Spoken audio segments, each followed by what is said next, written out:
Radio ESS 137, la radio des étudiantes et des étudiants de l'école secondaire Soulanges.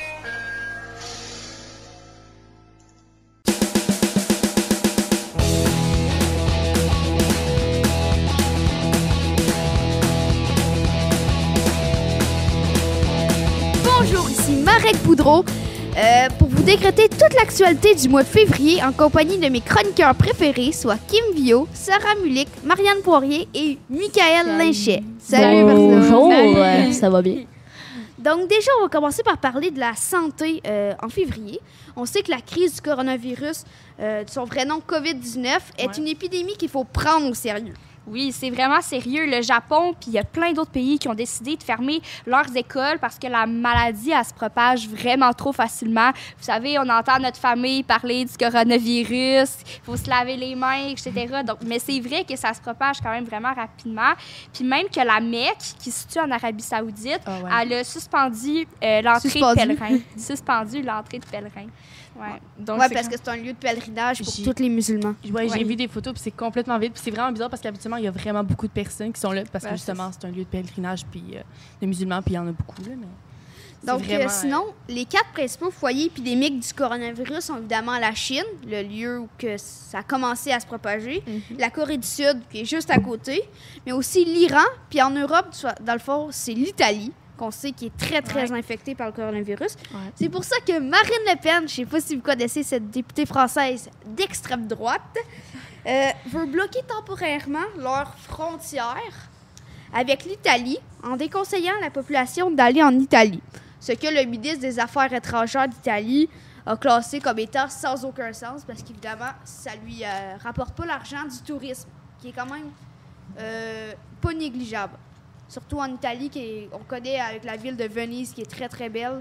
Venise, Rome. Il y a beaucoup de villes en Italie qui sont... Même la Sicile, en général, c'est des grosses places. Évidemment, tout le monde le Vatican. C'est des grosses places touristiques, puis ça rapporte beaucoup d'argent à l'Italie, etc. Là, ça a un gros impact économique. C'est ça.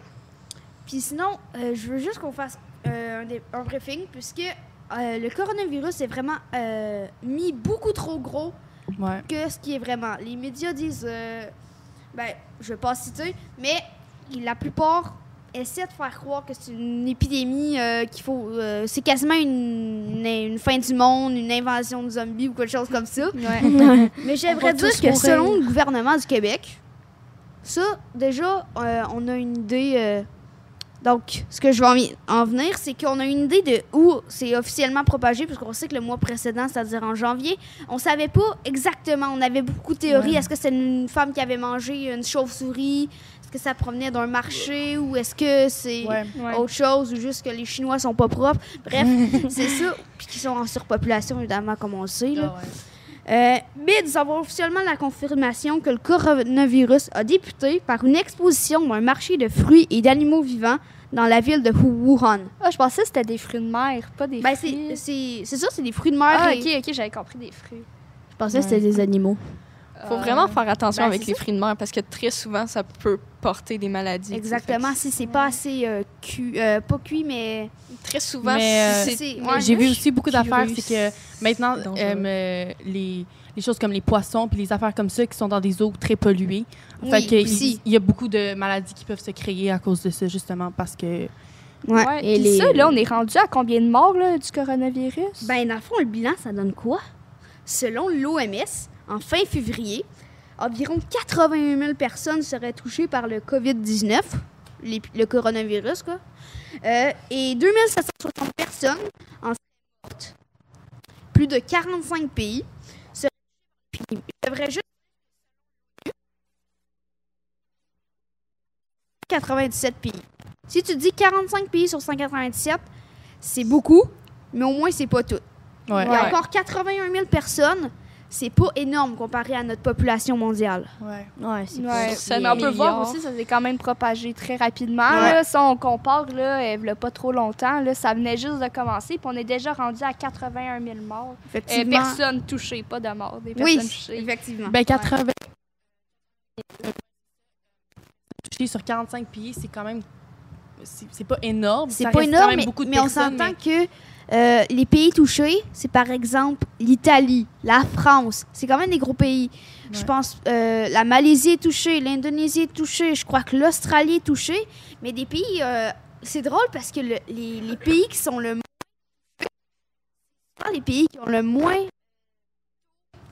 élevé de développement de population, l'Afrique est très pas présente au niveau du coronavirus. Ouais. Vraiment pas beaucoup de personnes qui sont atteintes du coronavirus en Afrique. Pourtant que normalement, c'est eux qui ont les moins bonnes conditions de vie. Donc ça, je trouve ça assez drôle, mais tant mieux pour eux. Oui, parce qu'il ne faut pas oublier qu'on a quand même beaucoup de ressources, comme la médecine est quand même vraiment assez développée. Ces pays-là n'ont pas nécessairement tout ce qui est mesures hygiéniques, etc., pour essayer de contrer ce virus-là. Là. Exactement. Ouais. Sinon, l'épidémie provoque des dégâts autres que sur l'aspect médecine, puisque beaucoup de médecins doivent travailler beaucoup d'heures pour essayer de trouver... surtout des spécialistes scientifiques. Des microbiologistes. C'est ça, microbiologistes. Bref, c'est ça pour trouver un remède, puisqu'on sait, le mois précédent, que des Australiens avaient comme construit un clonage un clone du coronavirus que beaucoup de scientifiques dans le monde travaillent à essayer de trouver quelque chose qui permet d'enlever ton coronavirus, au moins de le guérir ou que tu puisses vivre. Comme le sida, tu peux vivre quasiment toute une vie avec, tu sais. Ouais. Sauf si, évidemment, tu as une pneumonie entre-temps ou une autre maladie chronique, là que c'est plus compliqué. On espère qu'on trouve un vaccin bientôt. C'est ça. Puis ça implique aussi le social, évidemment, puisque j'ai trouvé un peu que de ce temps-ci, je sais pas si vous allez être d'accord avec moi, mais on peut avoir un peu plus... de discrimination à l'égard des Chinois. Oui. Parce que, puis de toute façon, parfois, ça sera même pas un Chinois, ça va juste un Asiatique, mais on va dire, retourne dans ton pays, on veut pas le coronavirus, qui est très méchant parce qu'au final, c'est pas lui qui a fait l'exposition de fruits de mer et tout ça. Il a pas voulu ça dans son pays, lui. Il a jamais demandé ça, puis je trouve ça triste quand même. Oui, ça n'a aucun rapport. Puis le pire, c'est que tu vas voir un Asiatique, quelqu'un qui ressemble à un Asiatique dans la rue, puis là, tu vas dire ça comme... Il vit dans la même place que toi, puis si toi t'es pas atteint, il y a grande chance que lui non plus il est pas atteint. Fait que c'est juste stupide, puis c'est des blagues qui sont pas drôles. Ouais. On condamne. Donc, ce que je veux en venir, c'est que puisqu'il touche aussi d'autres choses, donc le sport, car certains matchs de rugby, comme le match de rugby du tournoi des 6 nations entre l'Irlande et l'Italie, qui a été reporté. Évidemment, parce qu'il se déroulait en Italie, qu'on sait que c'est un pays qui a quand même beaucoup de coronavirus. Donc, à moins que tous les joueurs auraient un masque sur la face et que ça se déroulerait à huis clos, je pense que le gouvernement n'accepterait pas ça parce qu'il y a aussi des questions morales derrière la politique gouvernementale. Ouais. Et donc, il y a aussi des finales de Coupe du monde de ski qui aura toujours lieu, mais sans spectateurs. Ouais. Donc, comme je l'ai dit, à huis clos.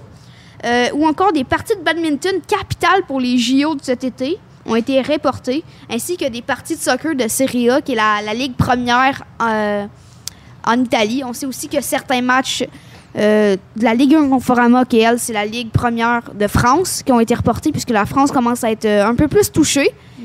C'est ça, mais quand même, on va s'entendre, les parties de badminton capitales pour les JO qui ont été reportées, au final, pour moi, c'est pas si grave parce qu'il n'y aura pas les Jeux olympiques cette année. Pour moi, c'est fait, comme pour le fait qu'il n'y aura pas l'Euro 2020. Parce que, déjà, si on dit... Parce que le Japon, on sait que c'est aussi un pays très touché par le coronavirus. Puis si on dit, exemple, à un pays d'Afrique, OK, tu as un pays d'Afrique assez développé, on va dire... OK, vu que le Japon, il peut pas, lui, ça va être en 2024 ou quelque chose comme ça, ils vont reporter tout. Puis toi, ce que tu vas faire, c'est que tu vas accueillir les Jeux olympiques. On s'entend qu'en 3 mois, il n'y aura pas le temps d'installer toutes les infrastructures nécessaires à la présence de Jeux olympiques. Et d'après moi, je pense que ça se déroule en août, les Jeux olympiques, si je ne me trompe pas. Oui, le juin, c'est l'Euro. Juin, c'est l'Euro. Juillet à août, exactement. Juillet à août, c'est les Jeux olympiques. Et d'après moi, le coronavirus va toujours être présent dans nos vies jusqu'à ce moment-là. Tu vois, c'est vraiment drôle parce que moi, je m'attendais comme... Le mois passé, on en parlait. Puis là, je m'attendais que, tu sais, ça diminue, mais là, ça a l'air que ça a un impact sur toute sur les sports. Puis comme tantôt, tu parlais sur la médecine, toutes les affaires sociales. Fait que mais aussi dans le secteur économique, il n'y a pas juste le sport, parce que les bourses mondiales, ils ont de la misère. Toutes les marchandises et toute la circulation qui était au bien-être économique de chacun des pays, ils continuent de plonger, c'est-à-dire vraiment de descendre au niveau de leur valeur commerciale et donc tout leur argent, dans le fond, qu'ils perdent. Puis aussi, les compagnies aériennes. Beaucoup de vols ont été annulés ou des personnes qui annulent au dernier moment parce qu'ils ont trop peur. Par exemple, tous les vols en Chine, c'est tout annulé pour un bon bout de temps à cause du coronavirus. Et donc, c'est beaucoup d'argent perdu pour les compagnies aériennes. Et sinon, j'ai une petite anecdote pour vous. Récemment, j'ai voulu aller m'acheter de nouveaux vêtements. Sauf que j'ai fait beaucoup de magasins parce que ce que je voulais, que d'habitude je trouve dans un seul magasin, ils ne l'avaient pas. Parce que, on va revenir plus tard, il y a un blocage ferroviaire fait par des Autochtones en Colombie-Britannique, si je ne me trompe pas. Ouais. Et sinon, il y a aussi le coronavirus. Il y a beaucoup moins de produits importés qui sont d'habitude de Chine, que ça importe beaucoup moins de Chine ces temps-ci, en raison évidemment du coronavirus. Et aussi le blocage ferroviaire qui empêche parce qu'à part en camion, qui est un moyen de transport qu'on utilise un peu moins pour les marchandises type vêtements, parce qu'on utilise plus souvent le train. Et sinon, évidemment, l'avion quand on importe. Mais vu qu'on importe d'habitude de Chine, c'est ça. Et donc, c'est ça qu'une madame me disait, que justement, ils n'arrivaient pas à avoir ce qu'ils avaient commandé, puisqu'à cause du coronavirus et du blocage ferroviaire, il y avait trop de retard et ils ne pouvaient pas les recevoir. Puis sinon, au Québec, qu'est-ce qu'on a? Aucun Québécois ont été dit atteints du coronavirus en février, je rappelle. Mais nous savons que quelques Québécois ont été possiblement atteints par le coronavirus par leur croisière avec le Diamond Princess qui est au Japon, dont un couple de Gatinois. Donc, Gatinois, je crois que c'est... Gatineau, oui.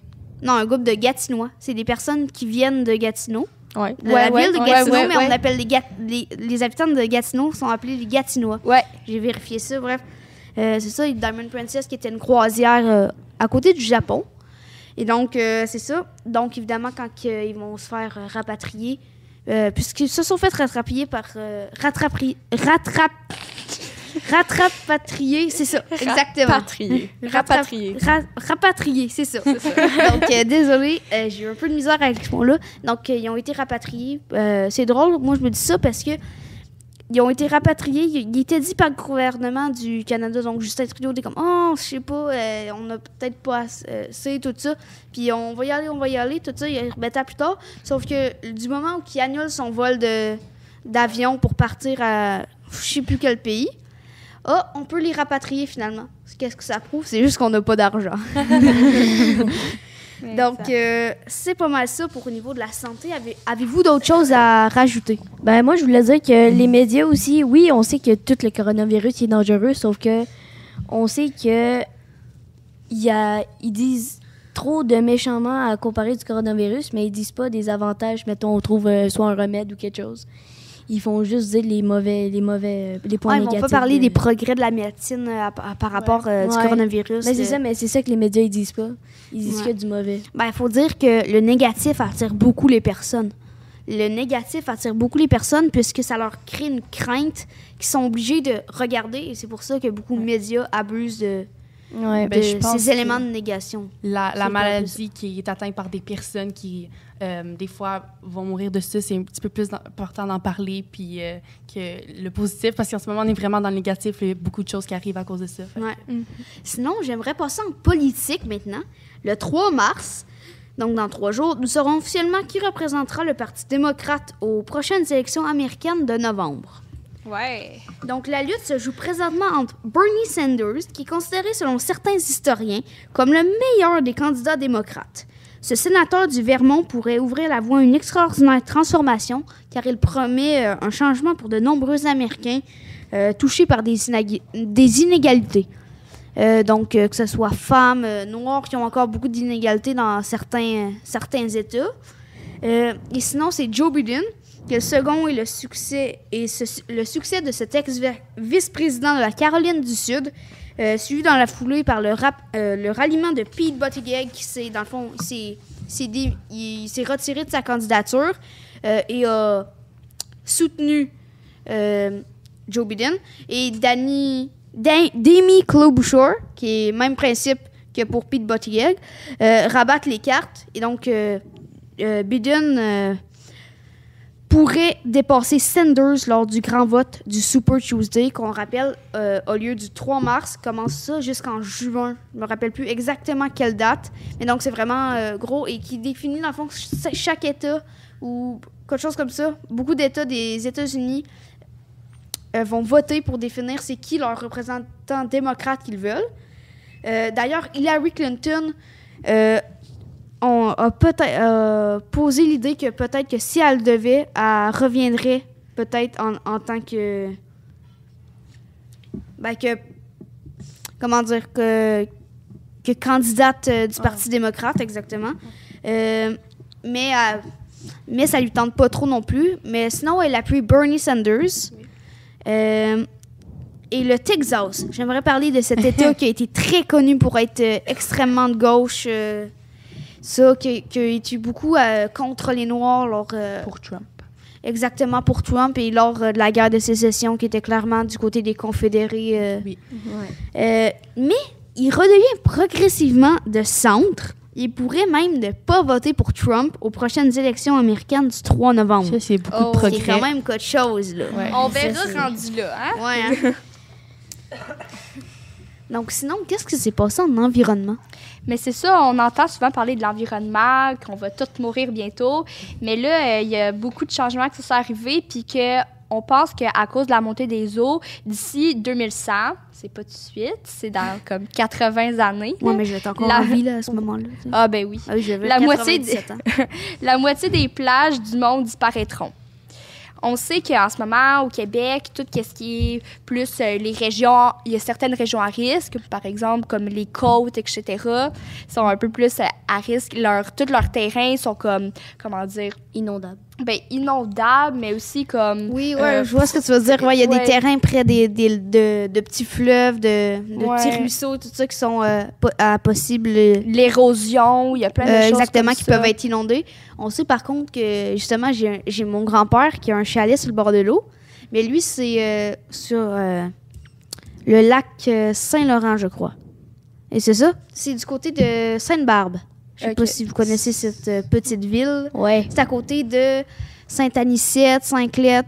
Ce serait pas Saint... C'est le lac Saint-François, si je crois bien mes sources. Et donc, c'est ça, mais vu que c'est un lac Saint-François qui se déverse directement par la suite dans un fleuve qui va jusqu'au fleuve Saint-Laurent, lui, il n'est pas à risque d'inondation. Mais non.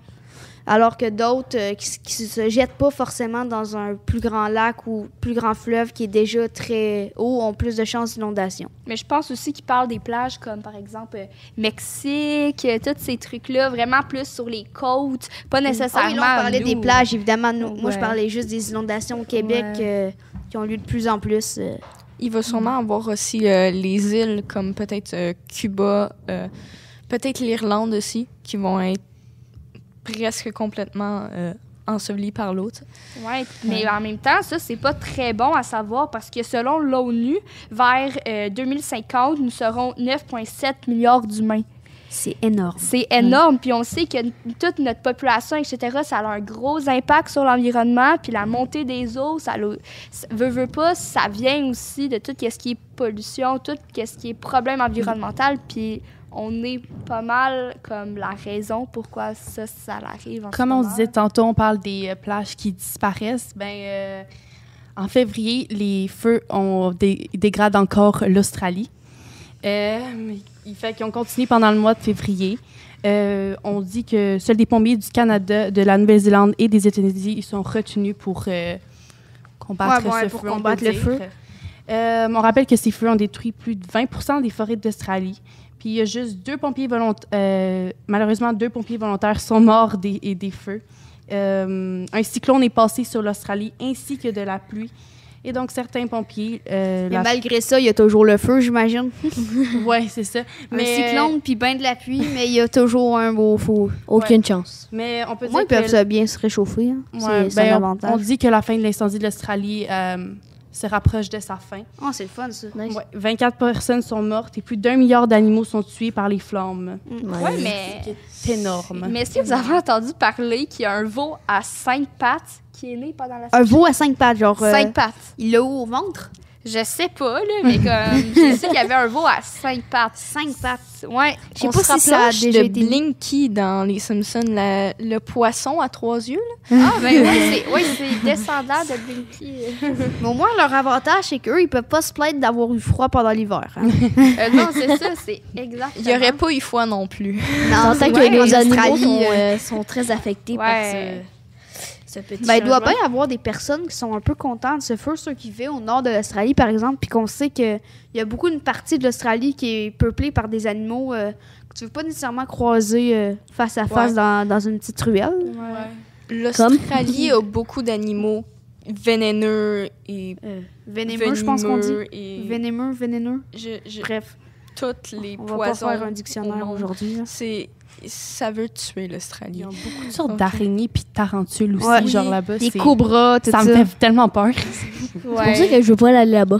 Les kangourous, là, ça paraît rien, là. Mais ça saute pas pour rien. Je vais vous raconter une autre petite anecdote qui m'arrive souvent. C'est mes 2 chats, 2 gros chats qui se battent souvent. Puis moi, j'appelle qu'ils font la prise du kangourou. C'est quand ils prennent la tête de mon chat puis qu'ils donnent genre à 2 pattes des gros coups de pied dans le ventre de mon autre chat. Fait que moi, j'appelle ça la prise du kangourou. Mais c'est ça, mais pour en venir, parce que le kangourou, ça paraît bien gentil avec son petit bébé dans son ventre, tout ça. Mais je te dis, tu te retrouves face à lui, il te donne un petit uppercut, tu te retrouves au 7e ciel. Hein. Exactement. Mais tu sais, on a beau parler beaucoup de négatifs sur notre environnement, mais aussi un peu de positif parce qu'on sait que Volkswagen, la compagnie qui vient d'Allemagne, etc., veut se lancer dans la firme écologique. Surtout après le scandale des voitures Volkswagen diesel truquées, on sait comme ils polluaient extrêmement beaucoup. Et ils disent qu'ils sont capables de devenir leader mondial de l'automobile électrique devant Tesla. Oui. Lui, selon Herbert Diess, le patron de Volkswagen, on serait capable de... Comme, lui, dans le fond, il a comme obsession de ne pas laisser marginaliser par Tesla. Donc, ils veulent vraiment... Ils veulent pas se laisser influencer... Mais pas influencer, mais ils veulent pas se laisser...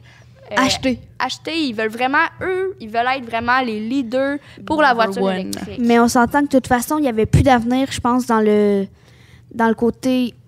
du diesel et tout ce qui est pétrole à essence, puisque après ce scandale-là, beaucoup moins de personnes voulaient acheter une voiture parce que pour le même prix, tu as une voiture qui est Volkswagen, que c'est mon avis, mais je les trouve pas très très belle, puis qui pollue énormément beaucoup plus, ou une voiture au même prix qui est pas correcte comme une Honda Civic ou tout ça qui pollue moins.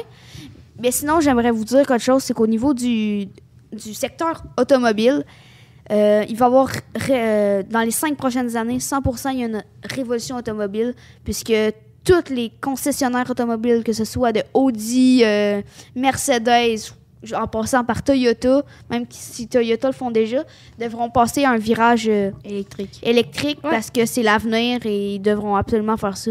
J'aimerais dire juste chapeau à Elon Musk, qui en 2002, lorsque personne croyait à la voiture électrique, lui a persisté et aujourd'hui, c'est le nom de la voiture électrique. Tesla, on est d'accord? Vous pensez à une voiture électrique, je vous dis une marque, vous me dites Tesla. Oui, exactement. Puis aussi pour l'environnement, j'ai reçu comme plein d'informations sur le plastique. Dans le fond, on a dit qu'en ce moment, que moins de 0,75% du plastique mondial est fabriqué avec du bioplastique. OK? Donc, on s'entend, c'est vraiment pas beaucoup. C'est vraiment, vraiment pas beaucoup. Puis là, maintenant, on dit qu'il y aurait une augmentation de près de 19% jusqu'en 2022. Donc, ça, c'est juste 2 ans. Donc, vraiment, on va essayer d'augmenter sur le bioplastique.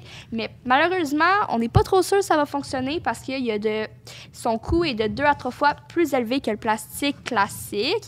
Alors, on peut passer à plein de choses des dérivés du plastique qu'on pourrait prendre. Par exemple, des algues. Oui. Je sais que, je sais plus où, mais dans un laboratoire dans un pays, je pourrais pas vous dire lequel, ils essaient de créer de l'eau qui est entourée par un composant qui est fait d'algues. Et donc, puis tu fais juste croquer, puis ça te donne de l'eau. On sait que l'eau, ça va devenir une ressource bien plus importante que le pétrole à moyen terme, même si je dirais même à court terme, dans les 10 prochaines années. Là. Oui, puis dans le fond, cette formule magique-là, on pourrait dire, elle a été créée par Algopac. Puis eux, ils disent qu'ils utilisent très, très peu d'eau. Aucun chimique, c'est complètement naturel, 100% biodégradable. Et en plus que lorsqu'il se décompose, il agit comme engrais. OK? Puis c'est pas des engrais toxiques pour le sol, c'est super bon. Puis aussi, on peut comparer à notre plastique actuel. Parce qu'en ce moment, si on regarde comme plus côté européen, 1 tonne de plastique se négocie autour de 1 000 €. Puis il faut compter 200 € de moins, donc 800 € environ, pour le plastique aux algues. Donc ça revient quand même moins cher. C'est mieux économiquement parlant, non? Le seul problème, c'est produire ce matériel-là. On n'a pas nécessairement tout ce qui est technologie. Pour aller chercher les algues dans la mer. Oui, c'est très compliqué. Le jour où les États-Unis vont élire un président qui est prêt à faire un virage vert, je pense que tout le monde, parce qu'on s'entend que quand t'es pas héros du monde, je cherche le mot, dirigeant du monde, non. Puissance. Leader. Tu sais, genre le plus grand leader du monde, t'es premier ministre des États-Unis parce que c'est la grande puissance mondiale, exactement. On sait que, selon je sais plus quelle source, il y a d'autres pays qui peuvent devenir une super puissance mieux que les États-Unis. Mais oui, la Chine, la Russie, le Japon. Le Brésil. Et le Brésil. Le Brésil qui a connu vraiment un scandale au niveau économique est vraiment en train de remonter. Là. C'est assez impressionnant. Là. Ouais. À cause de la forêt Amazonie. Ouais. C'est super bon. Puis aussi, comme je vais juste vous en dire un dernier, là, parce que je sais qu'on parle tout le temps du bambou. Donc, c'est de nos fameuses pailles en bambou, etc. Des fois, on s'en va au Subway, puis là, on parle des pailles en papier, on chiale, etc. Attends, j'aimerais juste revenir les pâtes en papier, là. Ouais. Subway. On s'entend que tu le bois, puis t'as le truc qui reste pogné à la fin, t'es même plus capable de boire. Et moi, je me dis quelque chose. Au lieu de créer des pailles, mettez un couvercle, enlevez-le, puis buvez un verre. Tu sais, tu bois un verre chez toi. Pourquoi t'es obligé d'avoir une paille? Ouais, je pense que c'est plus pour le transport. T'sais, exemple, les personnes qui viennent chercher, mais c'est vrai qu'en restaurant, ils devraient juste pas te donner de gobelet, juste un verre. Puis, mais si tu vas transporter ou peu importe, mettez des cups un peu comme plus. Comme des cups à café, tu sais. Ouais, comme le Tim Hortons aussi, qui maintenant, tu sais, a créé les cups, puis c'est genre tout pour le. Oui, il déroule le rebord. Ouais, non, mais des affaires.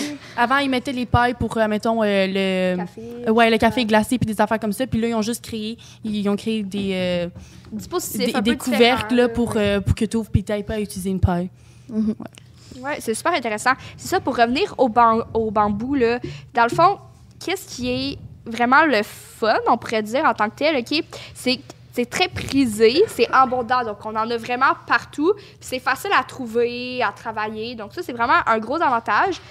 Il est très durable, OK? C'est pas pour rien que quand on frappe du bambou, là, nos doigts, ils cassent en 1000 morceaux. Là. C'est vraiment quelque chose de durable. C'est léger et esthétique, parce qu'on peut se dire, des fois, on met comme de la déco en bambou dans notre maison, ça paraît bien, c'est vendeur. Ouais, c'est beau, du bambou.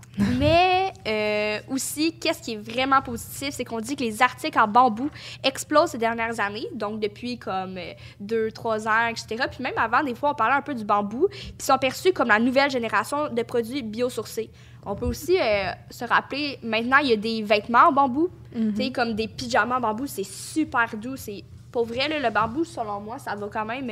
révolutionner un petit peu. Oui, ça va aider pour le plastique. Il y a même des oreillers en bambou. Donc, ouais? C'est des fils de bambou qui mettent à la place du rembourrage de l'oreiller. Donc, apparemment, c'est super confortable. Puis, c'est excellent, ça. En plus, du bambou, on s'entend, c'est complètement naturel. Mais là, je vais vous en dire un qui est un peu drôle, c'est que c'est la banane. La banane. La banane, ça pourrait devenir comme une façon de venir remplacer tout ce qui est plastique. Donc, dans le fond, selon Godfrey Otu-Herré, j'ai sûrement manqué son nom, mais je l'ai lu vite dans les journaux hier, là. Dans le fond, il a 23 ans, donc il n'est pas si vieux que ça. Puis lui, il a réussi à trouver le moyen de fabriquer des sacs à base de fibres de banane. Et à la pleure, comme? Oui, comme la fibre de banane. Je ne sais pas exactement. Sûrement que ça revient comme dans tout ce qui est la composition de la banane, etc. Puis, dans le fond, lui, ça l'a réduit presque la pollution entière de plastique de son territoire. C'est super, super bon. OK? Puis... on peut le manger après? Oui, c'est ça. On va manger nos sacs de plastique. Yeah! En plus, c'est sûrement biodégradable, vu que c'est, on le sait, il y a un fruit, c'est de la etc. banane. Puis, dans le fond, lui, a voulu faire une petite entreprise pour vraiment mettre comme pas l'emphase, mais vraiment comme essayer de faire grandir son entreprise. Puis il a engagé une trentaine de personnes, puis il a produit plus de 3800 sacs par jour. Donc, on sait que s'il a réussi à faire 3800 sacs par jour avec 30 personnes seulement, ça pourrait peut-être évoluer, puis ça pourrait peut-être avoir un impact, je veux pas, sur nous, en ce moment, essayer de réduire toute la consommation de nos sacs de plastique, etc. Mais... Sauf que ça prend combien de bananes pour faire ça? J'ignore complètement. C'est ça le problème. Tu sais, tout ce qui est exportation, oui, tout sûrement. ça a vraiment un gros impact sur l'environnement. Mais tu sais, on cherche toujours la réponse pourquoi que ça n'a pas été fait plus loin. On se demande pourquoi que c'est juste son petite entreprise, puis pas d'autres entreprises n'ont pas décidé de prendre son idée. C'est comme si les autres pays ne savaient pas encore que ça existe. Oui, c'est ça. C'est pas assez... On n'a pas assez fait de... C'est pas assez connu encore. Oui, c'est pas assez connu. C'est surprenant, pareil, la banane. Oui, la banane. Qui penserait manger une banane puis dire ça, c'est le futur? Ouais. Non, mais il y a vraiment, plusieurs... la banane. Oui, dans le fond, on a découvert que la fibre de banane, ça pouvait comme ça pourrait faire un peu comme du plastique. Genre, il y a un gars de 23 ans, là, il a trouvé comment faire des... Oui, parce que tu étais aux toilettes, là, c'est pour ça que t'as pas entendu. Exactement, j'étais partie. Oui, c'est ça. Donc, oui, je trouve que c'est souvent les personnes qui sont à l'université qui trouvent les meilleures idées, comme tu dis, la fibre de banane ou ça. Mais il y a aussi un duo à l'université qui avait trouvé une machine pour dépolluer l'océan. Ouais, ça, c'est Sauf parfait. que, vu que ça coûte cher, il faudrait que les dirigeants pays. chacun des pays fournissent et subventionnent ça, parce que c'est une idée révolutionnaire et très, très bonne. Là. Puis le problème, c'est est-ce que les pays veulent investir dans une telle chose? Ils vont-tu préférer mettre l'argent sur ça ou dans d'autres choses? Ou plutôt pour acheter un petit tank neuf avec un cadeau qui peut transpercer les têtes des personnes. C'est ça. Mais on est d'accord que le premier pays qui va investir dans une compagnie qui va aider ça, il va être élu. Il va être très renommé pour aider la Terre. C'est ça, le premier qui va poser le geste. Dans 100 ans, quand s'il y a quelqu'un qui va le faire, puis qu'il y a on va appeler ça la révolution environnementale. Dans un sens. Et donc, qu'il y a ce virage-là, on va se rappeler que, exemple, c'est le premier ministre du Québec qui, en ce moment, je crois pas qu'il ferait ça, parce que le gouvernement de la CAQ, je pense que quand ils se sont fait élire, il n'y avait aucun, zéro objectif à faire au niveau de l'environnement. Donc, d'après moi, ça sera pas ça. Mais bref, le gouvernement qui aura agi en premier va être reconnu comme celui qui a agi et qui a eu le courage de faire ça. Et donc... celui qui aura au final le prestige de cette révolution qui est nécessaire, je crois. Très nécessaire pour notre futur et nos futurs enfants. Ouais. Si mais comme on parle, tu sais, il y a plusieurs conséquences à la pollution puis tout ça, puis il y a aussi des conséquences positives, comment on apprend... On est plus éduqué à ça, puis on essaie de trouver d'autres moyens pour changer le plastique, comme tu parlais tantôt de la fibre de banane, puis tout ça. Puis comme tantôt, on parlait du coronavirus et des conséquences positives et tout ça. D'ailleurs, comme on parlait du coronavirus tantôt, ça a vraiment beaucoup on parlait aussi, ça a des ravages sur le sport et tout ça. Il y a eu un prêt assez étrange au soccer européen. Ah oui? Que... Attends, est-ce que je peux en parler? Ah oui, tu peux. Vas-y. Non, parce que ça, là, je trouve ça fou. On a pu observer un prêt assez étrange, comme elle l'a dit, puisque Eddie Knauri a quitté le club d'Amiens en Ligue 1. La Ligue 1 Conforama, vous l'avez compris tantôt, c'est la première ligue de soccer France. Merci.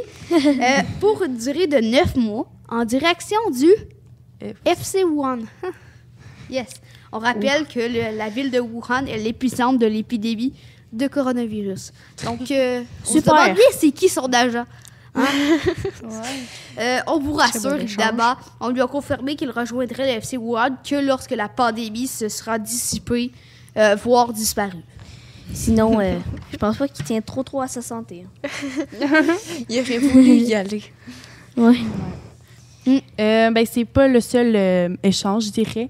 Le 24, Nate Thompson est parti à Philadelphie en échange d'un choix de 5e ronde en 2021. Oui, c'est ça. Oui, mais ça, c'est au hockey, je crois. Nate Thompson, c'est le joueur des Canadiens. Oui, c'est ça. Ouais. Parce qu'il y a plusieurs choses qui se sont déroulées, on peut dire. Matthew Pekka est parti à Ottawa en retour de Aaron Lachuk, OK. Et un choix de 7e ronde. De 7e ronde en 2020. Et finalement, Nick Cousins est parti à Las Vegas en échange d'un choix de 4e ronde en 2021. Aussi, il n'y a pas juste ça. Le 23, ils ont envoyé Ilya Kovalchuk aux Capitals de Washington en échange d'un choix de 3e ronde au prochain repêchage. Par contre, Montréal doit payer quand même 50% du salaire de Kovalchuk. Oh. Aussi, donc, ils ont échangé Marco Scandella aux Blues de Saint-Louis en échange d'un choix de 2e ronde en 2021. Il faut dire que pour l'acquérir, je pense qu'ils sont allés... qui ont utilisé un choix de 3e ronde ou de 4e, et ils ont obtenu un choix de 2e ou de 3e. Bref, je suis plus sûre. Et d'un choix conditionnel, le 4e ronde, dans le fond, il y a des conditions pour qu'il aille. Si, exemple, Marco Scandella fait tant nombre de passes ou... bref, c'est des conditions que seuls les dirigeants peuvent savoir. Et en 2021. Et ça finit pas là parce que le 20 février, le Canadien a échangé Riley Barber et Philip Varone aux Penguins de Pittsburgh en retour de Joseph Blandisi et de Jake Lucchini. Est-ce que c'est ça? Oui, Jake Lucchini. Et parlant de sport, les Chiefs de Kansas City de Patrick Mahomes l'ont emporté face au 49e de San Francisco. Aux 49ers. De San Francisco. On est tous fiers de notre cher Laurent Duvernay-Tardif. Une bonne d'applaudissements pour notre très cher Québécois. Stop. Merci. On reprend. Sinon, l'Impact de Montréal joue la Ligue des champions de CONCACAF et a passé la 8e de finale en accomplissant une nulle à l'extérieur de 2-2. Le 18 février et une nulle à domicile de 0-0. On rappelle évidemment que comment marche, si exemple c'est nul après 2 matchs parce qu'il y a toujours le match aller-retour, c'est l'équipe qui a marqué le plus de buts à l'extérieur qui remporte. Et donc, Montréal a marqué 2 buts à l'extérieur et l'autre équipe a marqué aucun but à l'extérieur parce qu'il a marqué 2 buts à domicile et 0 but à l'extérieur. Et c'était contre Deportivo Saprissa, un club de Costa Rica. D'ailleurs, ils vont affronter en mars le CD Olympia, un club de Honduras. Exactement. Ouais. Sinon, ça a fait un peu le tour du monde du sport lors du mois de février. J'aimerais passer maintenant au cinéma, puisque le 9 février dernier a eu lieu la 92e cérémonie des Oscars du cinéma. Exactement. Il y a tellement de choses à dire. Là. Avant de commencer, j'aimerais parler...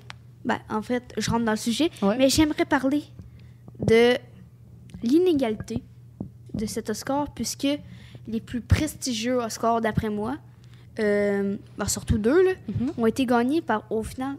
à vrai dire, c'est un film qui a défoncé tout le monde. Parasite. Parce qu'il a gagné l'Oscar du meilleur film.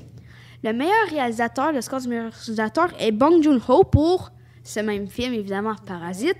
Le meilleur scénario original, qui est quand même prestigieux, ça veut dire c'est le meilleur scénario de tous les films de 2019 jusqu'au début 2020, donc jusqu'en janvier 2020, ont été... c'est quand même quelque chose. Le nombre de films, c'est toi qui te fais recevoir le meilleur scénario original. Et donc, ça va à Bong Joon-ho et Han Jin-won. Désolée si je prononce mal. J'ai pas un très bon accent chinois. Ben, je sais pas si c'est du cantonien ou du mandarin, mais bref. Oui. Non, même pas, son coréen. C'est ça, c'est du coréen, pardonnez-moi. Pour évidemment Parasite toujours. Et le meilleur film international va à Parasite, puisque c'est un film de Corée du Sud. Ouais. D'ailleurs aussi, l'Oscar du meilleur acteur est attribué à Joaquin Phoenix pour son rôle dans Joker. Et le film Joker a aussi gagné l'Oscar pour la meilleure musique de film. Puis c'est amplement mérité. Joker, c'était... Très, très bon film. C'était un bon film. Ça a été approuvé par plein de personnes. Puis je pense qu'il méritait totalement l'Oscar. C'est meilleur que J'ai d'autres entendu Batman. beaucoup de bien de ce Ouais. D'un niveau technique maintenant, parce qu'on ne s'attarde pas souvent au niveau technique des films, même si c'est souvent important, puisque une bande sonore peut faire la différence sur tout un film. Oui. Ford versus Ferrari a été très fort en remportant 2 Oscars, celui pour le meilleur montage et celui pour le meilleur montage de son. Ouais. Donc, c'est très bien pour eux. L'Oscar du meilleur film d'animation est attribué à Toy Story 4. Est-ce que vous l'avez écouté? Non, pas le Non, 4. mais Je les ai maintenant qu'ils ont toutes gagné écoutées. Pas encore. Je pense que je vais le regarder. Pas sorti sur Netflix encore. Ben non, sur Disney+. Ah oui, c'est vrai. Ça sort sur Disney+. Mais j'ai hâte qu'il sorte sur Netflix. Ça sortira pas sur Netflix parce que c'est de la franchise Disney. Présentement, il y a comme une rivalité entre Netflix. Je sais pas si vous avez vu ça. La rivalité entre Netflix et Disney Plus depuis que c'est sorti, là. Disney Plus essaie de... Ben, ils vont enlever les droits de diffusion de Netflix à tous ces films. Donc, que ça soit tous les Star Wars, tout ça. Toutes les Avengers que Netflix pourra plus avoir et que ça sera donc sur Disney Plus. Donc, tout ce qui est Star Wars. D'ailleurs, je sais pas si vous avez vu la nouvelle série qui apparaît depuis janvier, Mandalorian. C'est un délice. J'espère qu'ils vont faire une 2e saison. D'après moi, selon la fin qu'elle a eu la première saison, ils vont en refaire d'autres des épisodes. C'est ça. Et donc... Parce que Disney, ils possèdent quand même des grands films assez populaires. Ils ont toutes les Marvel, toutes les Star Wars, Toutes les toutes les animations. Pixar, toutes les Pixar. Disney et finalement les National Geographic. Qui C'est, n'ont aucun rapport, mais bon, ouais. ils l'ont. C'est pas comme si quelqu'un regardait vraiment ça, mais c'est pas grave. On peut parler aussi de... Moi, je regarde ça. C'est passionnant. On peut parler aussi de Avengers, Endgame et Star Wars, l'ascension de Skywalker, qui a malgré de très bons films n'ont gagné aucun Oscar. Moi, j'ai adoré l'ascension de Skywalker. Je sais Ouais. pas si vous avez écouté, là, mais j'espère que je spoilerai personne qui écoute. Là. Donc, si vous écoutez, skippez de 10-20 secondes. Mais j'ai adoré quand que Rey, elle a fait. Tu sais, genre, il y a comme... Dark Sidious, c'est comme, tu ne peux rien contre moi, je suis tous les sites. Puis Rey a fait juste, Moi, je connais moi, rien d'Avengers je et Star suis Wars. tous les Jedi. Ça, c'est la phrase la Moi, plus là, badass. j'aimais pas Star Wars, OK? Oh, mon Dieu, J'aimais moi non plus. vraiment pas Star Wars. J'ai R2D2. jamais été une fan de ça. Mais là, je suis allée au cinéma avec comme, tu sais, l'école là, pour écouter le Star Wars. Puis là, mes amis m'ont un peu expliqué c'était quoi. Puis je suis comme, c'est pas si pire, c'est pas si pire. Et là, ils m'avaient dit c'était quoi qui allait se passer un petit peu. Mais comme, qu'est-ce qui allait se passer. Mais pour vrai, là, j'ai vraiment aimé le Star Wars. J'aimais pas Star Wars, c'est pas mon genre de film. Mais pour vrai, là, c'était vraiment un bon film. Ça me surprend qu'il ait pas été... Mais Comme si moi on avec continue- Harry Potter. Si on continue dans les grosses répliques de films, on t'a parlé tantôt de Avenger Endgame. On se rappelle tous Ouais. de la fameuse phrase de Tony Stark à la fin. Je suis ton père. Ça, c'est dans Star Wars. Évidemment. Non, c'est Je suis Iron Man. Avec le claquement de doigts qui tue évidemment toutes les races de titans, je pense qu'il s'appelle comme ça. l'extermine Donc, même, tout lui. ce qui est Thanos et toutes ces... Comment ça s'appelle? Des chirubas... Ces autres affaires-là. Là. Chitori. C'est Chitori. Ouais. Ah oui, c'est ces petits L'armée de acolytes. Chitori Ouais. là, qui est à côté. Et sinon, Star Wars, il a été nommé dans plusieurs films. Meilleur montage de son, on sait que c'est Ford contre Ferrari qui l'a gagné. Meilleur effet visuel et meilleure musique de film. On sait que dans la trilogie originale, donc de 4, 5, 6, parce qu'on rappelle que Star Wars, ça a commencé 4, 5, 6, suivi de 1, 2, 3, qu'on appelle la prélogie. Et finalement, la 7, 8, 9, qui n'a pas de nom, c'est la trilogie d'après. Moi, j'appellerais la postlogie. Hein. Et donc, mais on sait que pour la trilogie originale, John Williams, je pense que ça s'appelle comme ça, avait gagné justement les Oscars pour le meilleur musique de film, puisque le... Ouais. Tom, tom. est encore mieux Ouais. que celui Ouais. de plusieurs films. Pour conclure un petit peu le sujet des Oscars, le film le plus nominé aux Oscars est Joker, avec 11 nominations pour 24 catégories. Et le film le plus récompensé est Parasite, avec 4 Oscars pour 6 nominations. Parasite, je savais même pas si c'était un film. J'avais aucune idée c'était quoi. Moi non plus. Pour moi, Parasite, c'est un animé, donc ça... Ouais. Mais il n'y a pas juste les Oscars, comme... Oui, effectivement, il y a eu les Césars aussi. Oui. On parle pas de Jules César, évidemment. Et donc, j'aimerais revenir sur la 45e cérémonie des Césars, puisqu'une catégorie a été très polémisée en raison de la victoire de Roman Polanski comme meilleur réalisateur, puisque c'était anciennement un prisonnier, en 1967, accusé d'abus sexuels sur des mineurs et après s'être évadé, rattrapé et mis en prison, mis dans une prison aux États-Unis. Il fuit le pays pour revenir en France où il est encore accusé de viol sur des femmes, même s'il nie les faits. Donc, je pense qu'il comprendra jamais. Ouais. Roman Polanski, c'est pas le seul dans une situation délicate en ce moment. Vous le connaissez sûrement, mais Harvey Weinstein, un des cofondateurs de la compagnie Miramax, qui produit des films indépendants puis assez populaires, a été tenu coupable de 3 agressions sexuelles il y a quelques semaines seulement. Ce qui est intéressant, c'est qu'il y a quelques semaines, puis il va probablement partir en prison. Là, c'est encore à négocier les années qu'il va rester en prison. Mais les premières allégations sont apparues il y a plus de 2 ans. OK? C'est pas encore, comme j'ai dit, il sera peut-être emprisonné pour 25 ans. Mais c'est ça. En dehors, fait qu'il y a 3 agressions sexuelles envers des actrices, je pense, ou je suis même pas trop sûre c'était qui ont été confirmées. Mais il y a aussi plusieurs femmes telles que Ashley Judd, Gwyneth Paltrow, Cara Delevingne, Angelina Jolie et une dizaine d'autres. Angelina Jolie? Angelina Jolie, je te jure. Et une dizaine d'autres ont décrit des situations à caractère sexuel inconfortables avec lui. Lui, il a travaillé. Puis moi, j'ai regardé beaucoup d'articles là-dessus. Il a travaillé avec beaucoup d'actrices. Puis j'ai regardé un article sur le New York Times et tout ça. De 2017 à aujourd'hui, presque toutes les actrices avec qui il a travaillé ont déclaré qu'il leur a fait de l'abus ou des tentatives. Des tentatives ou des choses comme ça. Puis c'est des actrices vraiment connues. Vraiment connues. D'ailleurs, une actrice, celle qui joue dans le Titanic, là, je pense. Oui. Et quelque chose, elle a parlé à ce qui paraît, parce qu'ils veulent, promote un peu la compagnie, tout ça. Quand elle a gagné un prix dans une cérémonie, ils lui ont demandé de remercier Harvey Weinstein et elle a refusé. Totalement, était comme... Il n'est pas question que moi, je remercie quelqu'un comme ça. Les gens se ferment les yeux, parce qu'il y a beaucoup de pouvoir et beaucoup d'argent, tandis que c'est complètement dégueulasse, toutes les choses qui ont été... Dans le fond, le casting, avec le réalisateur que tu viens de nommer, ouais. C'est pas qui joue le meilleur jeu d'acteur, c'est la personne qui est la plus belle, dans le fond. Ouais. Mais c'est un cofondateur de la compagnie, mais qui produit des films. Mais lui, je pense son frère, il est aussi dans cette compagnie-là, mais... Es-tu dans le même délire aussi? Non. Ben non, je pense... OK, tant mieux. Fait qu'on est correct,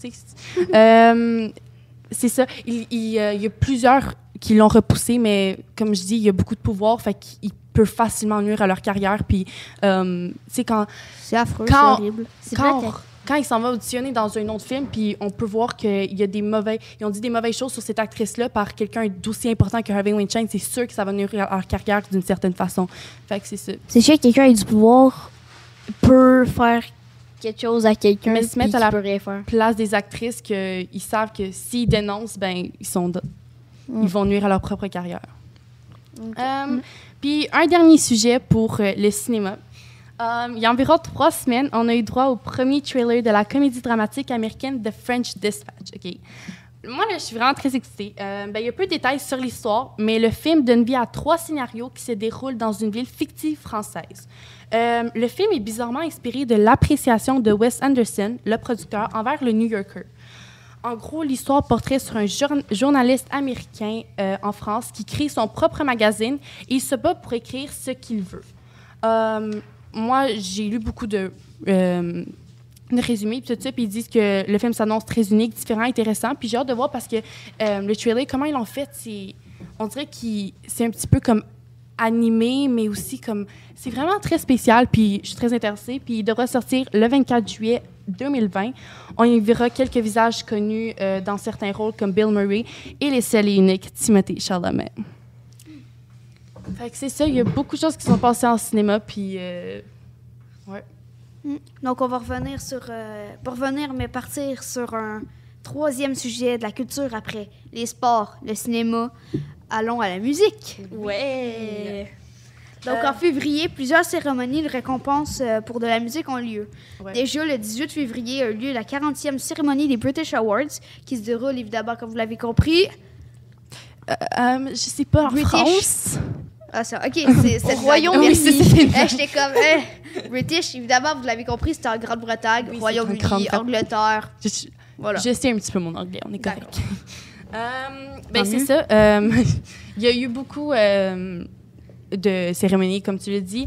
Puis pour cette cérémonie-là des British Awards, le meilleur album britannique, c'est Psychodrama de Dave. Et d'ailleurs, parmi les autres nominations, il y a eu Divinely Uninspired to a Hellish Extent de Lewis Capaldi, le chanteur qu'on connaît pour avoir chanté Someone You Loved, et Fine Line de Harry Styles. Sincèrement, j'ai aucune idée c'est quel album Psychodrama de Dave. Puis je sais pas s'il méritait, mais... Attends, l'album Psychodrama de Dave? Oui. Ouais. Il a remporté le meilleur album britannique. Parmi les nominations dont il y avait l'album de Harry Styles, Stormzy, Michael Kiwanuka et Lewis Capaldi. J'ai pas grand-chose à rajouter là-dessus. Je sais même pas c'est qui Dave, mais je sais que Harry Styles il a vraiment fait un album extrêmement bon, puis il méritait vraiment bon, il méritait beaucoup. Bon, si derrière votre écran vous dites est-ce que j'ai de la culture de la musique ou non, inquiétez-vous pas. Moi aussi je connais rien à tout ce qui est musique anglophone. Moi non plus. Ouais. Par contre, on peut dire que Lewis Capaldi, il a vraiment mérité la chanson de l'année avec Someone You Love. Ouais. Someone You Love, je veux dire, tout le monde la chantait partout. Puis d'ailleurs... On la chante un peu. Quoi? On la chante. OK. Non. OK, là. Mais il y a vraiment eu beaucoup de nominations là-dessus. Il y a eu des nominations comme Dancing with a Stranger de Sam Smith et Normani, I Don't Care de Sharon et Justin Bieber, Nothing Breaks Like a Heart de Mark Ronson, Feat Miley Cyrus. I Don't Care avec Ed Sheeran et Justin Bieber. Ouais, c'est ça. Just You and I de Tom Walker, Ladbroke Groove de A.G. Tracy, Vossi Bob de Stormzy et 2-3 autres. Nothing Breaks Like a Heart, I Don't Care, Dancing with a Stranger, c'est 3 tunes de chanteurs américains. Ils ont vraiment été populaires, puis je pense qu'ils méritaient autant que Lewis Capaldi. Fait que ouais. Justin Bieber. D'ailleurs, parlant de Justin Bieber, il a sorti un album il y a quelques temps. Là. Je sors du Hey, mais puis il a aussi sorti des documentaires là-dessus, là, de son... tu sais, parce que pendant 2 ans, lui a été un petit peu en pause, puis faut dire que il avec des drogues et des choses comme ça. quelque chose de vraiment pas correct dans un Disneyland, puis il a été banni. Là. Ouais. Je sais plus qu'est-ce qu'il a fait, mais quelque chose de ben, c'est ça, il a expliqué son histoire, puis là, ben, il est revenu, puis Justin Bieber, il va partir en tournée, je pense, l'année prochaine. Puis... Elle est vraiment bonne, l'album. Là, je conseille à tout le monde d'écouter, même les gars, OK? C'est pas comme les chansons d'avant, là, comme « Baby, baby, baby. » Baby, c'était très bon, ça. Okay. Non, mais c'est pas le même genre, pas le même style de musique. Ouais. Enchaînant un petit peu avec meilleur artiste solo masculin britannique, c'est Stormzy. Puis dans les nominations, il y avait aussi Harry Styles et Lewis Capaldi, comme on en parle tantôt. Meilleur artiste solo féminine britannique, Attends, avant? Oui. On est d'accord, là? Ceux qui sont nommés dans les meilleurs artistes de solo masculin, c'est eux mêmes qui étaient nommés dans le meilleur... oui, ils sont nommés... Meilleur album? Ouais. Il y a aussi des tunes de leur qui sont dans la chanson de l'année. Évidemment, parce que ça fait partie de leur album, j'imagine. Meilleure artiste solo féminine britannique, Mabel, je pense, parmi 4 autres nominations. Meilleur groupe britannique, c'est Falls, avec Bastille, Bring Me the Horizon, Coldplay et D-Block Europe dans les nominations. Le meilleur nouvel artiste, c'est Lewis Capaldi, évidemment. Puis je pense que ce qui l'a vraiment mené là, c'est sa chanson Someone You Love, parce que moi, je connais aucune de ses autres chansons. Le meilleur producteur britannique, c'est Fred Again. Et meilleur artiste solo masculin international, Tyler, the Creator. C'est vraiment... On en parlait, je pense, la dernière fois, là, mais c'est vraiment un artiste, cette personne-là. un artiste, évidemment, c'est un artiste. Mais c'est vraiment une... Genre, j'adore, il est très passionné, puis il méritait totalement. Puis dans les nominations, il y avait Post Malone, qui est d'ailleurs... très bon. Je comprends pas pourquoi il est là. Pour être honnête avec vous, là... Il me semble qu'il a fait son temps, non? Est-ce que je suis le seul qui pense ça? Il y a plusieurs choses que je lis, puis... C'est pas le truc avec Marshmello? Les gens... Non. Les gens, je pense, pas trop d'importance d'une personne. D'ailleurs, il y a quelques nouvelles qui s'en viennent, puis que plusieurs personnes disent qu'il est rendu vraiment très addict à la drogue et tout ça, puis je sais pas, les gens qui le prennent comme exemple, ben c'est pas un bon exemple, je suis désolée. Ah, puis sinon, la dernière nomination, meilleure artiste solo féminine internationale, vous savez comment on a dit de telles belles choses de Billie Eilish au dernier épisode. On est tous très contents qu'elle ait gagné cette nomination. Mais moi, ce qui me frustre le plus, je comprends qu'elle ait gagné, OK, mais c'est les autres nominations qui ils méritaient tous plus qu'elle. Puis OK, j'ai rien contre les fans de Billie Eilish. Là, si vous aimez ça, les tunes dépressives avec des gens avec une fille qui chuchote. Si vous aimez ça, vous mutilez. Oui, les oreilles. Il y a Lana Del Rey, Ariana Grande, Lizzo et Camila Cabello. OK? Camila Cabello vient de sortir son 2e album qui est extrêmement bon. Lana Del Rey. Je sais pas quoi dire. Ariana Grande, je veux dire, c'est juste une légende. Puis Lizzo, on la voit partout maintenant. Elle a toutes ses chansons. Elle a tellement une belle voix. Elle méritait amplement. Puis je comprends pas, mais gars, je pense qu'on a besoin de donner ça au monde pour qu'il délaisse un petit peu Billie Eilish. Ben, faut dire quand même que pour cette cérémonie, le nombre de prix était initialement 13, mais qui est devenu après 9, si je me trompe pas. Oui. C'est ça. Ils ont vraiment réduit... Ils ont aboli des catégories étant le prix du groupe international, prix de la meilleure vidéo britannique, prix pour la contribution exceptionnelle à la musique et le prix du succès mondial. Que d'ailleurs, je trouve qu'ils ont fait une bonne idée de l'enlever. Ces catégories-là, je trouve qu'ils sont pas autant intéressantes que celles qu'ils ont gardées. Ben, je pense que prix pour la contribution exceptionnelle à la musique, ça peut être quand même pas pire. Par exemple, une personne qui apporte un nouveau style de musique, ça serait bien de lui donner, mais en même temps, ça arrive pas nécessairement tous les ans, donc je comprends. Oui, c'est ça. Fait que, mais sinon, durant les British... il y a eu une controverse qui est... lorsque plusieurs personnes se sont plaintes que les nominations étaient particulièrement dominées par les hommes. Oui, d'ailleurs, je vais revenir sur le meilleur artiste solo masculin britannique et pour le meilleur album britannique. Meilleur artiste solo. Ben, c'est ça. Dans le fond, le meilleur album britannique, c'est que les personnes qui sont dans les meilleurs artistes solo, donc c'est que des hommes. Oui. Oui, alors que d'après moi, il y a aussi des femmes qui ont sorti de très bons albums qui méritaient plus la place que certains. Vraiment beaucoup, mais j'ai l'impression que les gars, les hommes, ils deviennent plus populaires facilement, d'une certaine façon. Puis je dis ça parce que les fangirls, ils sont intenses, puis... On s'entend, il n'y a pas de boy fan, de fanboy. Quoi qu'il peut, mais tu sais, il y a moins de fanboy avec des filles que de fangirl avec des gars. Ben, on s'entend quand il y a un artiste qui est bien beau, ben les filles sont toutes dessus à écouter toute sa musique, acheter tout leur album. One Direction. Qui devient plus populaire. Il y a des gars aussi, hein? Non, en fait, ben, c'est ça. Mais je trouve qu'il y a plusieurs, maintenant, choses qui se plaignent de la discrimination entre les hommes et les femmes dans plein de cérémonies, que ce soit musique ou cinéma, puis tout ça. Puis c'est juste rendu normal que tout le monde se plaigne sur quelque chose, alors, ouais. Sinon, durant la soirée, Lewis Capaldi, Harry Styles, Lizzo et Billie Eilish et plusieurs autres artistes ont performé sur scène, puis je parle de ceux-là parce que c'est le plus populaire, évidemment, Billie Eilish a chanté sur la scène, Harry Styles. Lizzo, d'ailleurs, a fait plusieurs chansons, puis... était vraiment bonne. Ouais. Donc, sinon, moi, on va revenir à quelque chose que je connais un peu plus, la musique française. Donc, le 14 février a eu lieu la 35e cérémonie des Victoires de la musique, qui est un événement français récompensant des personnes de l'univers de la musique. En réalité, quand j'ai regardé tout ça, pour vous donner toutes des informations, puisque je voulais connaître exactement qui était nominé et qui avait gagné justement pour chaque nomination, je crois pas que beaucoup de personnes connaissent ces personnes-là juste par leur nom. Je pense qu'il y en a un, il s'appelle Philippe Catherine. Connaissez-vous un Philippe Catherine? Non. C'est ça.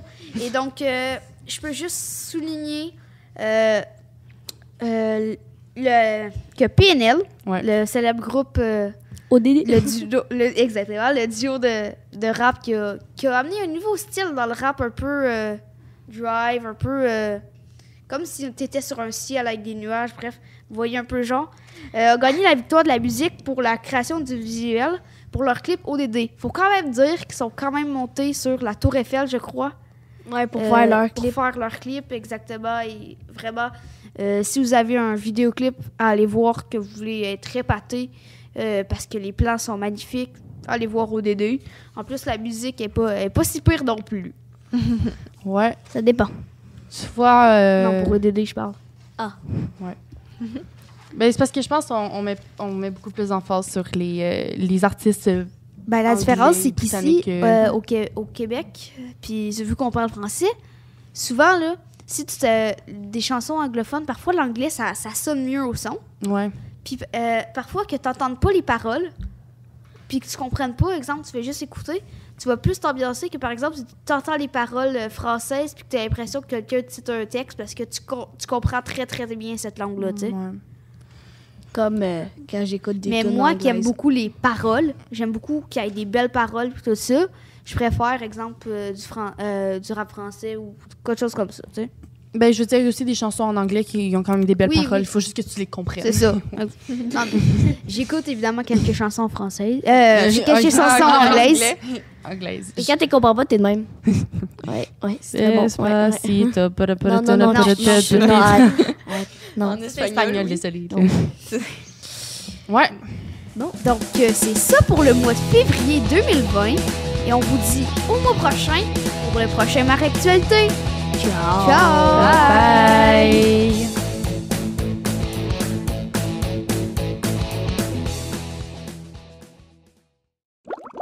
Branche-toi avec nous. La radio des étudiantes et des étudiants de l'école secondaire Soulanges. Radio ESS 137.